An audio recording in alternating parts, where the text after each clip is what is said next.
1930年代、この時からすでに大日本帝国の暴走は始まっていた。1931年に軍部は政府の反対を押し切って満州事変を強行。広大な荒野に清王朝最後の皇帝を建てて満州国を建国した。さらに1933年には国際連盟とワシントン海軍軍縮条約を脱退。そして、1936年には軍部大臣現役武官制が復活したことにより、シビリアンコントロールが失われ、日本政府はすでに形骸化していた。歯止めがなくなった大日本帝国は、1937年に発生した盧溝橋事件、第二次上海事件を境に中国との全面戦争に突入。初期は快進撃を遂げたものの、兵站システムの問題から膠着状態になった。ドイツや英国による工作によって、日中間の和平交渉が進むも最終的には決裂。この地点での日中戦争の最大の難点は、炎症ルートと呼ばれる米英仏による対中国支援ルートであった。このルートの多くは中立国を経由したものであり封鎖は困難だった。軍部はこの問題に頭を抱えたが、突然好機は訪れた。日本の反対側で行われていた第二次世界大戦の中でフランスがドイツに降伏したのである。これによって日本は炎症ルートの一つである仏印ルートを遮断できると確信。ドイツによって建国された親独政権の VC フランスに日本はインドシナの北部の割譲を要求。多少の抵抗はあったものの、日本は北部仏印進駐を果たした。そして、同時期に日独伊三国同盟を締結したが、これらの行動は日米関係を非常に悪化させた。というのも、1921年に締結された四カ国条約などが示すように、アメリカは自国の太平洋における優勢を保つため、太平洋の領土変更は断固として避けたかったのである。アメリカは日本の進駐に対して非常に強く反発。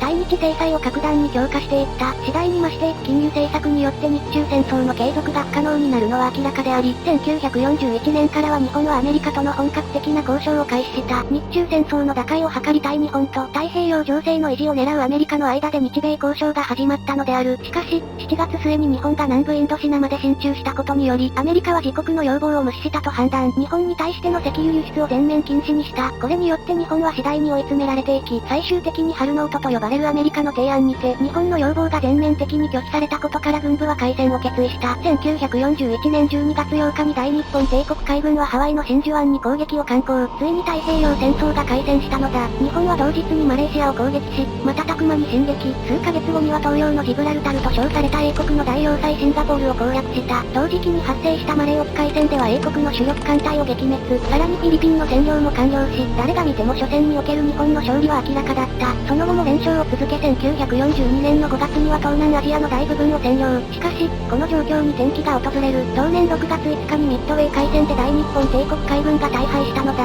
これにより戦力が半減し一気に弱体化。さらにはソロモン海戦の敗退とガダルカナルの撤退によって、大日本帝国の劣勢は明らかなものとなった。1943年4月には、ブーゲンビル上空で山本五十六長官が搭乗していた飛行機が撃墜され戦死。1944年に入るとその戦局はさらに悪化。2月にはトラック島の航空基地は壊滅し、4月に始まったインパール作戦では大失敗に終わった。そして1944年6月、連合軍がノルマンディーに上陸した。この上陸を陽動と思い込んでいたドイツ軍は機動的。一国の劣勢は確実なものであり、今後は沖縄や台湾が次々に陥落し、アメリカは本土上陸を試みるだろう。防衛などしていても運命は変わらない。もし一筋の希望が見えるのであればそれを掴むべきだ。我が皇国は最後の反抗を行う。そして敵軍を撃破しこの戦争に勝利するのだ。皇国の荒廃この一戦にあり、各員一層奮励努力せよ。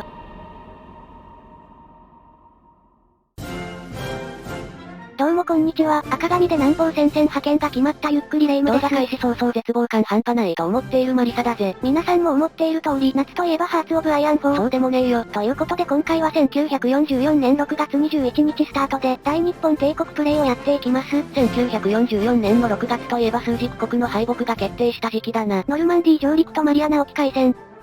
頭が、ただそれだと実際は勝つことはできないと思うので、日本に限ってはマリアナ沖海戦は発生しなかったという形でゲームをスタートしていきます。失ったはずの空母3隻がまだあるのは強いな。ちなみにハーツオブアイアン4を知っている人向けに補足すると、今回使っているモッドは対戦末期モッドとして有名なエンドシージではなく、クッキーさんという方に作っていただいた動画専用モッドです。実のところエンドシージは致命的なバグが多くあるので、国境だけ対戦末期で他はバニラ状態で遊べるモッドをわざわざ制作してくれました。本当にありがたい限りです。。ちなみに今はこのモッドは非公開だが、一般公開も前向きとの情報をいただいているぜ。得の高いお方やで、最後にゲームの禁止事項や使用モッドは説明欄に記載しておきますので気になったら目を通してみてください。それではゲームスタート、ということでやっていきます。私は大日本帝国陸軍の参謀総長を務め、私は陸軍大臣を担っていくぜ。ちなみにこのモッドでは大日本帝国の勝利ディシジョンもしっかり追加されているよ。単純に言えば、オーストラリアとニュージーランド、インドの制圧、そしてハワイと一部のアメリカ大陸領土の占領で日本が有利な状態で講和が結ばれる感じだね。今回のシリーズはそのディシジョンの獲得を目指すわけだな。そういうこと。早速戦線を整理していくんだけど、今回も補佐官を担当してくれる人を呼んだよ。どうぞ入ってきてね。失礼いたします。これは、山下将軍ではないか。戦局の解説に参りました。それは頼もしい限りだ。しかし陸軍の人間ばかりになってしまったな。大丈夫、あの方もしっかりいるわけだし。それもそうだな。では早速場を移して状況説明を聞くとしよう。全員揃ったのか？いえ、海軍の代表がまだ。こんな時にも足並みが揃わないのか？代理に長野元帥がいらしています。今日はよろしく頼みます。代わりがいるなら良いか、それでは頼んだ。現状、大日本帝国は3つの戦線を抱えています。太平洋戦線、ビルマ戦線、そして中国戦線です。今のところ、我が帝国海軍が少なからず戦力を保持していることから、米軍による上陸作戦は小規模なものの、今後、フィリピンや沖縄などに上陸してくる可能性は極めて高いでしょう。そして、さらなる戦線が生まれる可能性があります。満州戦線か。ノルマンディーに上陸された盟友ドイツの力は日に日に衰えつつあり、政府は中立条約があるため問題ないと認識しているようですが、もしドイツが降伏した時には、大規模な侵攻が予想されるでしょう。もしそうなれば、大日本帝国は終わりだな。つまりは、我々に残された猶予はドイツが降伏するまでの時間です。それまでに戦局を打開しなくてはなりません。兵力を集中運用して一つの戦線を抑えなくてはいけないな。私としては中国戦線の打破が最も現実かつ効果的だと考えます。中国戦線に約130万人の兵士が配備されており、これは総兵力の3分の1以上に当たります。もし中国戦線で勝利することができれば、それらの兵士を新たな戦線へと配置が可能になり、太平洋における兵力不足は解消されるでしょう。さらに、中国の抵抗勢力を制圧することで、劣悪なビルマへの補給問題の解決にもつながります。そういえば、牟田口が行っていた右往作戦はまだ実行中なのか？はい、作戦は続行しているようです。あの作戦は悪評しか聞かない。後で中止命令を出しておいてくれ。了解いたしました。一ついいかね？はい、なんでしょうか？確かにその意見の理論はしっかりしているが、ではどうやって7年も突破できなかった中国戦線を突破する？これに関しては、太平洋戦線に配置された兵士を引き抜くことで、突破力を増進させることができるでしょう。その間はその太平洋の重要拠点を誰が守る？率直な意見を申し上げると、それらは本当に重要な拠点であるのでしょうか？この際、絶対国防権をさらに出張し、少ない兵力で万全な守りを固めるべきでしょう。海を知らぬ陸軍らしい意見だな。そんな少数の負け戦など誰が担当するのだ？私が行いましょう。やっと来てくれたか。山本五十六長官。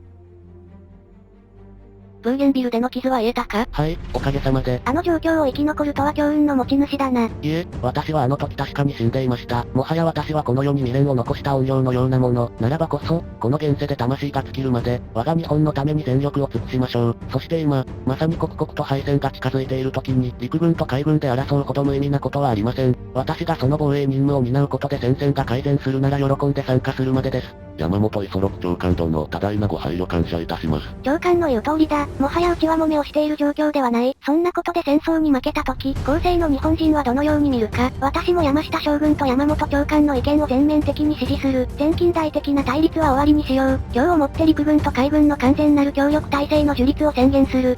そうと決まれば、まずはどれほどの兵力を準備する？50万の兵力があれば完膚なきまでに撃破できるでしょう。太平洋だけじゃ足りないな。本土から引き抜く必要もあるだろう。米国にも段取りってものがあるはずだ。全てをすっ飛ばして本土を攻撃するなどはありえないだろう。本土の部隊の移動を許可する。ありがとうございます。最初の攻撃目標はどこにする？まずは大陸脱出作戦時に生まれた包囲の殲滅を行います。かなりの抵抗が予想されますが、総兵力を上げて撃破、東シナ海を利用した脱出や支援も阻止するために、海軍も海上封鎖をお願いします。中国沿岸など我が海軍の庭のようなものです。どうぞお任せください。この包囲地域殲滅後は列車を利用して速やかに北へ移動。北京奪還を狙う敵主力部隊の包囲を狙います。この作戦が成功すれば中国軍は防衛部隊を一度に失うことになり、あとはなし崩し的に中国戦線戦は崩壊するでしょう。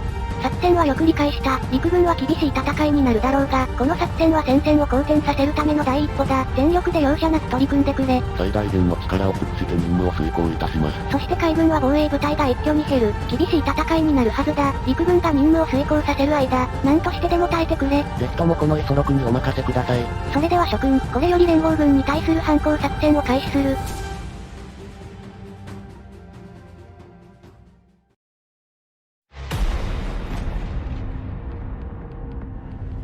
地獄の戦争は再び動き出した。6つの戦車師団と数千機の航空機、そして50万人の兵力が一斉に中国へ攻勢を始めたのである。つい最近に実行された大陸脱作戦の規模から見て、今年の日本の攻勢はないだろうと呼んでいた中国軍幹部は大混乱になった。敵は都市や山脈で抵抗を試みるも、熱烈式が点を打つ日本軍はそれらを強引に撃破。地下戦車部隊を先頭に内部へと浸透を始めた。脱出を試みる中国軍は港に集結したが、突如轟音とともに各地で火柱が上がった。大和をはじめとした連合艦隊の艦砲射撃である。あまりの威力でたちまち敗走。空、陸、海による正確に連携が取れた日本軍の攻撃に中国軍はずるずると撤退していった。作戦を開始してから3週間後には中国軍80万人がこの攻勢で壊滅した。わずか1ヶ月足らずでこれほどの戦果を上げた日本軍は残存部隊を殲滅した後速やかに転身。次は河北奪還を狙う中国主力を攻撃する。時間は非常に限られている。今にも攻勢を開始しようとした時それは起きた。アメリカ軍6万人が硫黄島に上陸を開始したのである。大撤退はアメリカの作戦を撹乱できると思っていたが、もう上陸を仕掛けてきたか。しかし、この島は防衛権の縮小によって浮いた資材を利用して栗林中将の指揮のもと要塞化されている。圧倒的兵力差から3日で落とせると豪語していた米軍将校は絶望することになる。島中に張り巡らされた地下壕とすり鉢山の砲撃陣地によって上陸した米軍部隊は地獄のような攻撃を受けた。6倍という戦力差がありながらも優勢的な防御を続け、米軍の死傷者は全部隊の半分を超えた。米軍が援軍の要請を考え始めたその時、大日本帝国の連合艦隊が突如姿を現したのである。アメリカ海軍とすぐに戦闘が開始された。しかしその連度と戦力の差は歴然であり、米海軍は次々に沈没。上陸護衛部隊の主力艦である戦艦3隻を見事撃沈し、硫黄島近海の制海権は奪取した。島に取り残された米兵は次々に投降。一方で玉砕覚悟で戦っていた硫黄島の日本兵は歓喜の声を上げた。一方で同時期に大陸でも第2作戦が実行。騎兵と戦車部隊の連携で次々に突破。北部と南部で包むように進撃していき、中国の精鋭部隊40万人の防衛に成功した。これにより1944年の反攻作戦は大日本帝国の大勝利に終わった。それにしても想定外の海戦であったものの、3隻も戦艦を沈めたのは嬉しい限りだ。逃げた艦隊もその後捕捉して全て海底に沈めたとのことだぜ。南太平洋海戦以来の大戦果だ。